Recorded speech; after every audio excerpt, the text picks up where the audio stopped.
Pandit doctor Harish Babu sir ಅವರು ಬಹಳ ವಿಸ್ತಾರವಾಗಿ ಇವೆಲ್ಲ ಕೂಡ ನಮ್ಮ ಮನೆ ಅಕ್ಕಪಕ್ಕ ಸಿಗ್ತಕ್ಕಂತಹ ಸಸ್ಯಗಳು ಅದ್ರ ಉಪಯೋಗವನ್ನು ಹೇಳಿದ್ರು.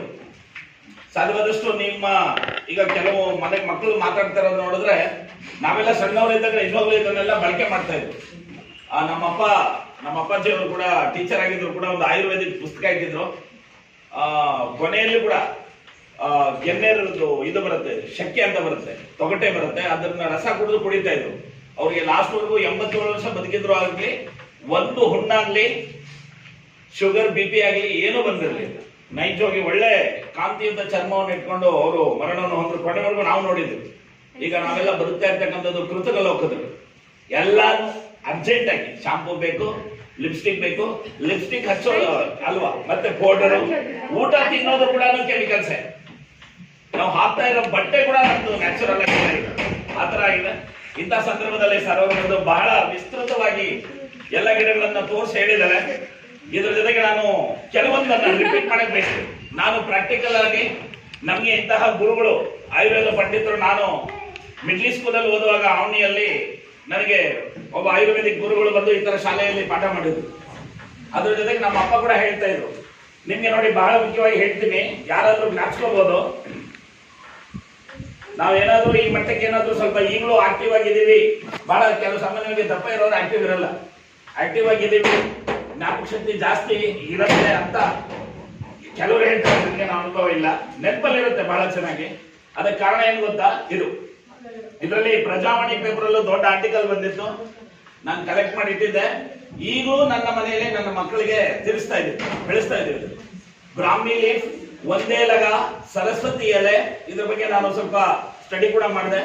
ಬಹಳ ಒಳ್ಳೆಯದು. ಸ್ವಲ್ಪ ಕಹಿ, ಬೆಳಿಗ್ಗೆ 2 ಎಲೆ ಡೈಲಿ ತಿನ್ನಿ. ನಿಮ್ಮ ಮನೆಯಲ್ಲಿ ಇದೆಲ್ಲ ಗದ್ದೆಗಳಲ್ಲಿ ಸಿಗುತ್ತೆ. ತೇವಾಂಶ ಎಲ್ಲಿರುತ್ತೋ ಗೆಮ್ಮೆಗಳು ಅಂತ ಹೇಳ್ತೀವಿ, ಬದುಗಳು ಗೆಮ್ಮೆಗಳು ಅಂತ ಹೇಳ್ತಿರಲ್ಲ, ಅಲ್ಲಿ ಸಿಗತ್ತೆ. ತಗೊಂಬಂದ್ ಮನೆಯಲ್ಲಿ ಮಡಿಕೆಯಲ್ಲಿ ಬೆಳೆಸ್ಕೊಳ್ಳಿ. ದೊಡ್ಡ ಮನೆ ಹತ್ರ ನಿಮ್ಮ ಮಡಿಕೆ ಬೇಕಾಗಿಲ್ಲ, ನಾವು ಟೌನಲ್ಲಿ ಆದ್ರೆ ಮಡಿಕೆಯಲ್ಲಿ ಇಡ್ಬೇಕು. ನೀವು ನಿಮ್ಮ ಮನೆ ಹತ್ರನೇ ಜಾಗ ಮಾಡಿದ್ರೆ ಬೆಳೆಸ್ಕೊಂಡು ಡೈಲಿ ತಿನ್ನಿ. ನೀವು ತಿನ್ಸಿ, ನಿಮ್ ತಮ್ಮಂದಿರ ತಿನ್ಸಿ. ನಿಜವಾಗ್ಲೂ ನೀವೆಲ್ಲ ಕೂಡ ಒಳ್ಳೆ ಮೆಮೊರಿ ಪವರ್ ಬರುತ್ತೆ, ಒಳ್ಳೆ ನರವ್ಯೂಹ ಡೆವಲಪ್ ಆಗುತ್ತೆ ನಮಗೆ. ಬ್ರೈನು ಮತ್ತೆ ನ್ಯೂರಾನ್ಸ್ ಎಂತ ಏನು ಹೇಳ್ತಾರೆ ಎಲ್ಲ ಕೂಡ ಚೆನ್ನಾಗಿರುತ್ತೆ, ಒಳ್ಳೇದಾಗುತ್ತೆ. ಇದನ್ನ ಮಿಸ್ ಮಾಡ್ಬೇಡಿ. ಏನಿದ್ರೆ ಹೆಸರು ಪ್ರಾಕ್ಟಿಕಲ್ ಎಕ್ಸಾಂಪಲ್, ಸ್ವಲ್ಪ ಏನೋ ಮಾಡಿದ್ರಲ್ಲಿ ಮಾಡಿರೋದು ನಾವು ಬಳಸ್ಕೊಂಡಿದ್ವಿ. ಬಹಳ ಒಳ್ಳೇದು ಮೆಮೊರಿ ಪವರ್. ನೆಕ್ಸ್ಟ್ 2ನೇದಾಗಿದ್ದು ಕರಿಬೇವು. ಕರಿಬೇವನ್ನ ನೀವು ಊಟ ತಿನ್ನುವಾಗ ಎಲ್ಲರಲ್ಲಿ ಬಿಸಾಕ್ಬಿಡ್ತೀರಾ. ಮನೆಯಲ್ಲಿ ನಿಜವಾಗ್ಲೂ ಸಾಂಬಾರಲ್ಲಿ ಕರಿಬೇವು ತಿಂದ್ರೆ ಬೆಲ್ಲ ಸಿಗ್ತದೆ ತಿನ್ಬೇಕು. ನಾವು ಒಂಥರ ಸಣ್ಣವರಿದ್ದಾಗ, ನಾನು 8th 9th ಅಲ್ಲಿ ಇದ್ದಾಗ ಕೆಲವರು ಇದು ಮೆಮೊರಿ ಪವರ್ ಆಗತ್ತೆ ಅಂತ ನನ್ಗೆ ಮನೋಭಾವನೆ ಹೇಳ್ಬಿಟ್ಟಿದ್ರು. ಜ್ಯೂಸ್ ಮಾಡಿ ಆ ಮನೆಯಲ್ಲಿ ಇದು ಬರುತ್ತಲ್ಲ,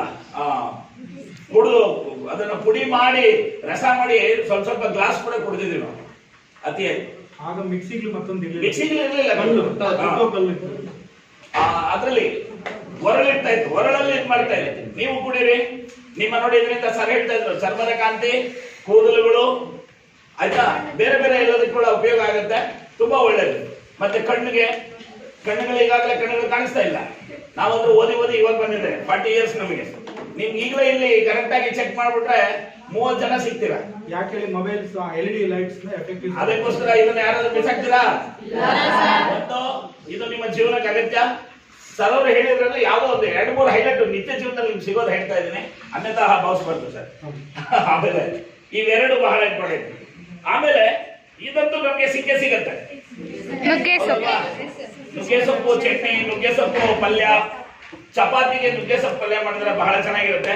ಮನೆಯಲ್ಲಿ ಚಿಕನ್, ಮಟನ್, ಎಗ್ ರೈಸು ಅವೆಲ್ಲ ತಿನ್ನೋದ್ ಬದಲು ಇದು ತಿನ್ನಿ, ತುಂಬಾ ಒಳ್ಳೇದಾಗುತ್ತೆ. ಇದು 3ನೇದು. ಆಮೇಲೆ ಸರೋಡ್ ಹೇಳ್ತಾ ಇದ್ರು, ವಿದ್ಯಾರ್ಥಿಗಳ ಮಟ್ಟಕ್ಕೆ ನಿಮ್ಗೆ ಇದು ಬಹಳ ಸಮಸ್ಯೆ. ನಮ್ಮ ಹಳ್ಳಿ ಮಕ್ಕಳಿಗೆ ಟೌನಲ್ಲಿ ಏನೋ ಒಂದು ಕೆಮಿಕಲ್ ಹಾಕೊಂಡು ಏನೋ ಮಾಡ್ಕೊಳ್ತಾರೆ. ನಮ್ಗೆ ನಿಮ್ಗೆ ಯಾಕೆ ಪ್ರಾಬ್ಲಮ್ ಆಗುತ್ತೆ ಅಂದ್ರೆ, ಡೈಲಿ ತಲೆಗೆ ಸ್ನಾನ ಮಾಡ್ಬೇಕು. ಅಟ್ಲೀಸ್ಟ್ ವಾರದಲ್ಲಿ 2 ದಿನ ಆದ್ರೂ ತಲೆಗೆ ಸ್ನಾನ ಮಾಡ್ಬೇಕು. ನಮ್ಮ ಹಳ್ಳಿಗಳ ಕಡೆ ಅವೇರ್ನೆಸ್ ಇರಲ್ಲ. ನಮ್ಮ ಫ್ರೆಂಡ್ಸ್ ಎಲ್ಲ ಹೇಗಿರ್ತಾ ಇದ್ರು ಅಂತ ನಾವು ನೋಡಿದ್ವಿ. ನೀವು ವಾರಕ್ಕೊಂದ್ಸರಿ ಸ್ನಾನ ಮಾಡ್ತೀರಾ ತಲೆಗೆ, ಕೆಲವರು 15 ದಿವಸ ಸ್ನಾನ ಮಾಡಲ್ಲ. ಮನೆಗಳಲ್ಲಿ ಕೇರ್ ಇರೋದಿಲ್ಲ. 15 ದಿವಸ ಸ್ನಾನ ಮಾಡಿದ್ರೆ ತಲೆ ಕೇಳ್ಕೊಳ್ತಾ ಇರ್ತೀರಾ. ಅದ್ರಲ್ಲಿ ಅಲರ್ಜಿ ಎಲ್ಲ ಆಗುತ್ತೆ. ಸರ್ ಹೇಳಿದ್ರಲ್ಲ, ಏನುಗಳು ಮತ್ತೆ ತಲೆ ಕ್ಲೀನ್ ಆಗಿರ್ಬೇಕಾದ್ರೆ ಆತರ ಪ್ರಾಬ್ಲಮ್ ಇದ್ದಾಗ ಇದು ಹಚ್ಕೊಳ್ಳಿ. ರಾತ್ರಿ ಒಂದು ಹಚ್ಕೊಂಡು ಕವರ್ ಹಚ್ಕೊಂಡು ಬೆಳಿಗ್ಗೆ ಅದು ಮಲ್ಕೊಳ್ಳಿ. ಕೂದಲೆಲ್ಲ ಉದುರೋಗ್ಬಿಡ್ತವೆ ಮತ್ತೆ ಕೇನುಗಳೆಲ್ಲ ಉದುರೋಗ್ಬಿಡ್ತವೆ, ಬಹಳ ಆರೋಗ್ಯ ಆಗುತ್ತೆ. ಇವಾದ್ರೂ ಪಾಲಿಸಿ ಇವತ್ತು. ಆಮೇಲೆ ಇದಂತೂ ಸಾವಿರ ಹೇಳ್ತಾ ಇದ್ರೆ ಆಶ್ಚರ್ಯವಾಗುತ್ತೆ. ಅಲೋವೆರಾ ಆಯಿಲ್ ಅಂತ ಸಿಗುತ್ತೆ, 50 ಗ್ರಾಮ್ 280 ರೂಪಾಯಿ. ಅಂದ್ರೆ 100 ಗ್ರಾಮ್ ಅಲೋವೆರಾ ಆಯಿಲ್ 560 ರೂಪಾಯಿ. 500 ರೂಪಾಯಿ ಇಟ್ಕೊಳ್ಳಿ, ನಿಮ್ ಮನೆ ಹತ್ರ ಬೆಳೆಸ್ಕೊಳ್ಳಿ. ಇದನ್ನ ಸರ್ ಅದನ್ನ ಹೇಳಿದ್ರು, ತಿನ್ನೋ ರೀತಿಯಲ್ಲಿ ಕೂಡ ಹೇಳಿದ್ದಾರೆ. ಇಲ್ಲ ಅಂದ್ರೂ ಕೂಡ ಇದನ್ನ ಮಕ್ಕಕ್ಕೆ ಬಳಸ್ಕೊಂಡ್ರೆ ಬಹಳ ನಿಮ್ಮ ಚರ್ಮ ಎಲ್ಲ ಕೂಡ ಚೆನ್ನಾಗಿರುತ್ತೆ. ಅದೇನೋ ಹೇಳ್ತಾ ಇದ್ರಲ್ಲ, ಮಡಿಮೆ ಅಂತ ಹೇಳ್ತಾ ಇದ್ರಲ್ಲ, ಅದು ಕೂಡ ಹೋಗುತ್ತೆ. ಸುಮ್ಮನೆ ವೇಸ್ಟ್ ಆಗೋದು, ಆರೋಗ್ಯಕ್ಕೆ ಒಳ್ಳೇದು. ಆಮೇಲೆ ಇನ್ನೊಂದು ಹೇಳ್ತಾ ಇದ್ರು ಮತ್ತೆ ನಿಮ್ಮ ಜನರಲ್ ಯೂಸ್ಗೆ, ನಿಮ್ಮ ಮಟ್ಟಕ್ಕೆ. ಆಮೇಲೆ ಎಲ್ಲ ಕಲ್ಗಿರೋರೆಲ್ಲ ಬೆಳಗಾಗ್ಬೇಕಂತ ರಜನಿಕಾಂತರ 2 ಕೆಜಿ ರಜನಿಕಾಂತ್ ಸಿನಿಮಾದಲ್ಲಿದೆ, ಕೆರ್ತ ಸ್ಟಾರ್ಟ್ ಆಗ್ಬಿಟ್ಟು ಮತ್ತೆ ಆ ರಜನಿಕಾಂತ್ ಯಾವ್ದೋ ಶಿವಾಜಿ ಸಿನಿಮಾದಲ್ಲಿ ಬೇಬಿ ಇದು ಫೇರಲ್ಲಿ ಹಚ್ಕೊಂಡು ಕೆರ್ಕೊಂಡ್ಬಿಡ್ತಾನೆ. ಬೆಳ್ಳಗಾಗ್ಲಿಲ್ಲ ಅಂದ್ರೂ ಕೂಡ ಆಮೇಲೆ ಸರ್ ನಾವು 15 ದಿನ ಹಚ್ಚಿದ್ವಿ, ನಾವು ಪೂಜಾ ಹೆಗಡೆ ತರ ಬೆಳಗಾಗ್ಲಿಲ್ಲ, ಭೂಮಿಕಾ ತರ ನಮ್ ಮೂಗು ಕೆಂಪಗಾಗಿರ್ಲಿಲ್ಲ ಅಂತ ಕೇಳ್ಬಿಡ್ರಿ. ಮತ್ತೆ ಗ್ಲೋನೆಸ್ ಬರುತ್ತೆ. ಅರ್ಥ ಆಯ್ತಾ? ನಾವು ಹೇಗಿದ್ದೀವಿ, ಕಪ್ಪಗಿದ್ದೀವಿ, ಕರಗಿದ್ದೀವಿ ಅಂತಲ್ಲ, ಮುಖದಲ್ಲಿ ಎಷ್ಟು ಗ್ಲೋ ಇದೆ ಅನ್ನೋದು ಇಂಪಾರ್ಟೆಂಟ್. ಆ ಗ್ಲೋಗೆ ಕಾರಣ ಇದನ್ನಂತೂ ಬಿಡ್ಬೇಡ್ರ ಹುಡುಗ ಮತ್ತೆ ಹುಡುಗಿರು.